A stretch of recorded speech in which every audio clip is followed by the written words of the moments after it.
So these are the internal structures of the female reproductive system. You can see the vagina that leads to the uterus. Sometimes the uterus is said to look like an upside down pear.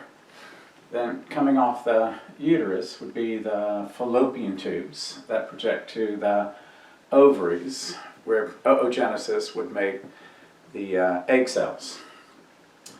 The uterus has a lumen referred to as the uterine cavity, and the uterus is subdivided into three sections.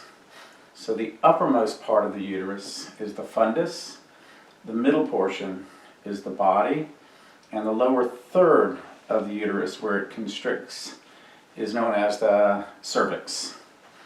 If one had cervical cancer, it would be a cancer associated with the cervix of the uterus. The wall of the uterus has three layers. The outermost portion that you would touch when you touch the surface of the uterus is known as the perimetrium. The middle layer, that's rich with smooth muscle cells, is known as the myometrium. And finally, the lining of the uterus that lines the uterine cavity is known as the endometrium. These tubes that come off the uterus and project to the ovary are uterine tubes. They're most commonly referred to as fallopian tubes. In fact, they were named after an Italian anatomist during the 16th century. Did some of the initial work describing the fallopian tubes. So I don't really mind if you want to use the term fallopian tube instead of uterine tube, because that's what most people call these tubes. They're also called oviducts. So the fallopian tubes have an expanded end that's funnel shaped, known as the infundibulum of the fallopian tube. And coming off the infundibulum are finger-like projections, known as the fimbriae.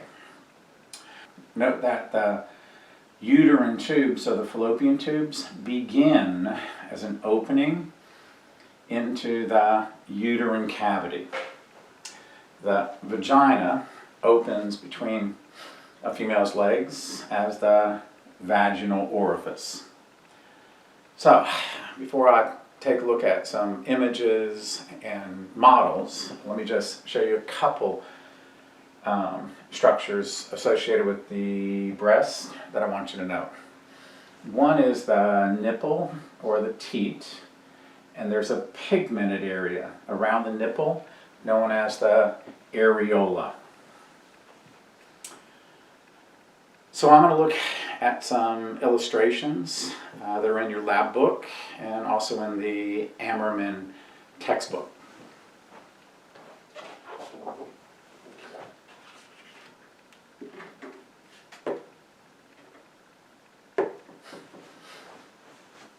This is a side view of the female reproductive system. So this would be the front or belly button side, and this would be the back side. Right here would be the pubic symphysis. You can see the cartilage in blue, where the pubis portions of the coxal bones meet beneath the belly button. Just behind the pubic symphysis is the urinary bladder that drains by way of the urethra. And behind the urinary bladder is the uterus. The uterus again has three sections. So starting from the top and working our way down towards the vagina, this would be the fundus, the body, and the cervix. Okay, I think that's probably about it.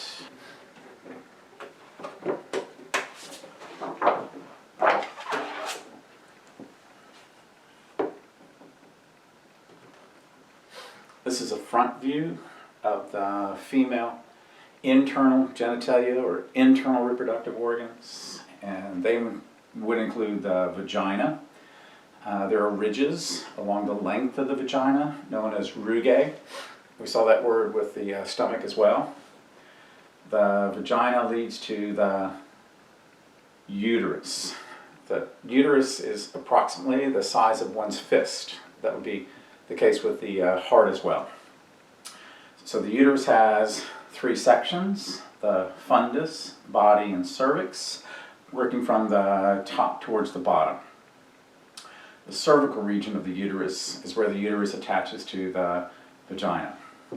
Coming off the uterus would be the uterine tubes, or fallopian tubes, as they're often called. The fallopian tubes expand to become an infundibulum, and off the infundibulum would be finger-like projections known as fimbriae. So just to be clear, the term fimbria is singular, and when you add an E on the end, it becomes plural. The wall of the uterus consists of a perimetrium that you would touch on its surface, the myometrium, the thickest layer, rich with blood vessels and smooth muscle, and finally the endometrium that lines the uterine cavity. So I wanted to show you several ligaments that help to support the reproductive organs so that they don't fall down to the bottom of the abdominal pelvic cavity. One of these is a very sheet-like ligament known as the broad ligament. Running through the broad ligament is the round ligament that attaches the uterus to the body wall. You can see the round ligament labeled over on this side. In addition, there is a ligament that runs from the ovary to the uterus called the ovarian ligament.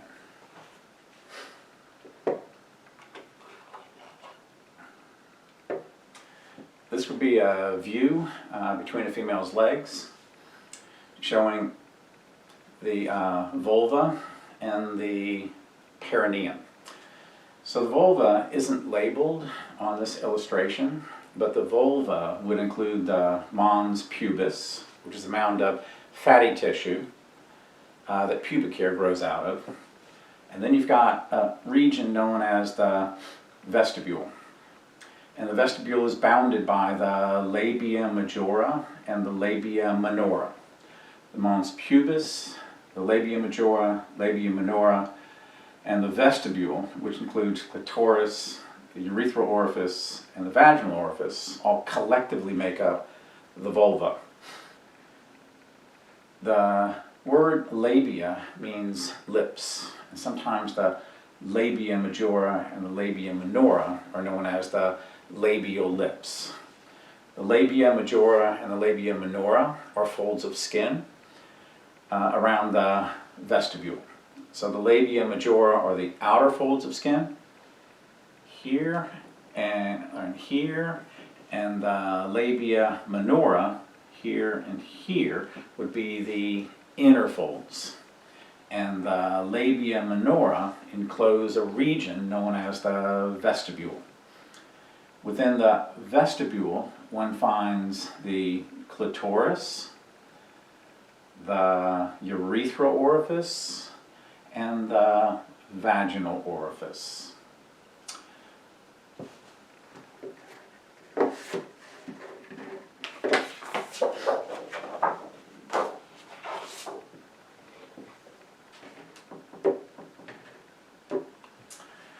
This is an illustration of the breast, and the breast externally has a nipple, and around the nipple is a pigmented region known as the areola. There are epithelial cells, glandular epithelial cells within the breast that produce a milk known as lactational fluid that flows down a network of ducts through openings in the nipple and from there into the mouth of a suckling infant.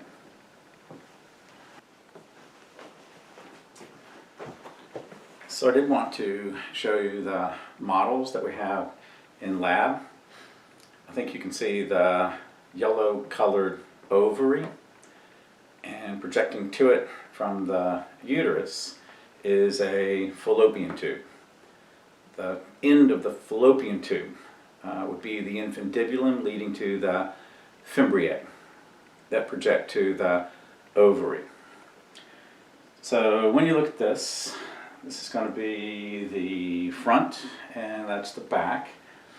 So this area right here would be the mons pubis, and behind the pubic symphysis would be the urinary bladder first, and then the uterus. So this fold right here is the labia majora. Behind it is the labia minora, and the labia minora encloses an area known as the vestibule. So I'm going to pull this off, and now we can see these features from a side view. So this would be the cartilage associated with the pubic symphysis, and behind the pubic symphysis would be the urinary bladder. You can tell it because it has a wrinkled lining. The urinary bladder drains by way of the urethra to the urethral orifice, which opens into the vestibule between a female's legs. Behind the urinary bladder is the uterus. The uterus leads to the vagina, and the vaginal orifice opens into the vestibule within the inner labial lips, or the labia minora.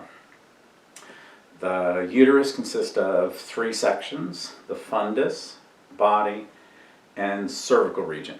And the uterine wall would include the parametrium that you touch, the thick middle layer known as the myometrium, and the lining of the uterus that lines the uterine cavity known as the endometrium.